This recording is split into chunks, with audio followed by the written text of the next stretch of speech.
what's the strategy behind keeping it so low in terms of numbers? Well, numbers aren't low. We've had 4 years to pick a squad for the World Cup. We're going to name our final 31 on the 12th of August. We've obviously got a pretty good idea of where we are, and we need to see some competition in some places, and we believe we've got a squad that's got the skill, got the experience, got the collective desire to win the World Cup. You've left out nearly 400 caps, and history tells us that it's normal experience, isn't it, that wins a World Cup. So in your mind, is that a bit of a gamble? I never think selection's a gamble. Selection's a process. It's a 4-year process. We've looked closely at the squad we need to have to win the World Cup. There's some very good players who've been left out. I've spoken to all of those players individually and personally, and I won't be discussing any of those discussions I've had with the players. And there's a lot of disappointed players out there. But as I said, I think we've got the squad here that has enough experience to win the World Cup. Days like these, there's always going to be good and bad conversations. Who gave you the best reaction then? Well, we never tell the players they're in. I only find out if they're out.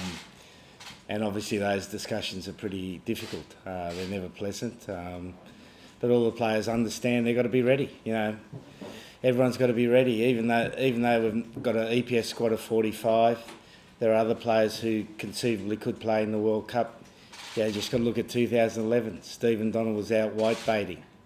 Got the call from Graham Henry, and he kicks the winning goal to win the World Cup. So, you know, players who are disappointed, they've got to be ready because the opportunity may come, and you never know what's going to eventuate. Will the opportunity still be there for your captain? How is he, your old captain, I should say, the man that captained most under you, Dylan Hartley? Will he be fit? Will he be in contention for the World Cup? We don't know. That's the answer. But certainly we'll continue to monitor his progress and look at him closely. But at this stage, he's unfit.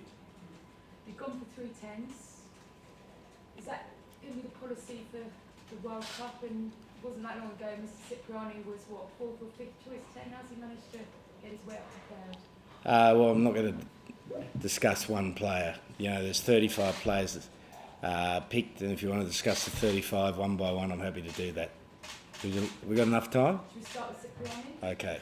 Well, he's got the opportunity, and it's how he takes the opportunity now. So we'll just wait and see.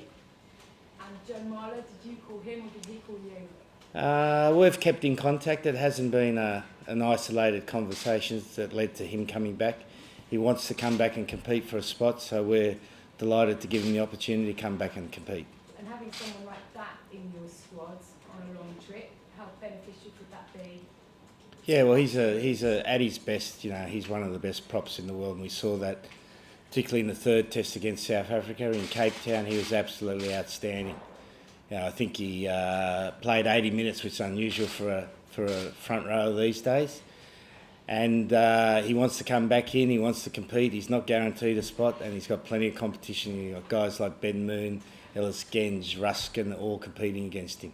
And just finally for me, you're 3 on the injured list, so Macabinapola, Jack Noel and George Cruz. At this point, do you think they're all going to be available for the World Cup? 100%, yeah. They're all progressing well. When they'll be available, we're obviously not sure, but we think they're all going to be available for the World Cup. Jack Noel, you obviously know better than me when he's going to be fit, but would you risk taking someone like him if he hasn't played any of the warm-up games?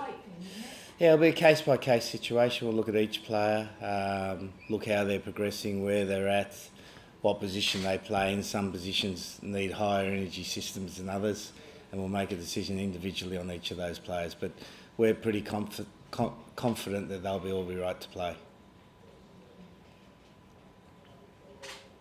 Anyone else? Okay, we'll leave it there. We'll move to next talk for today. Thank you. Thank you.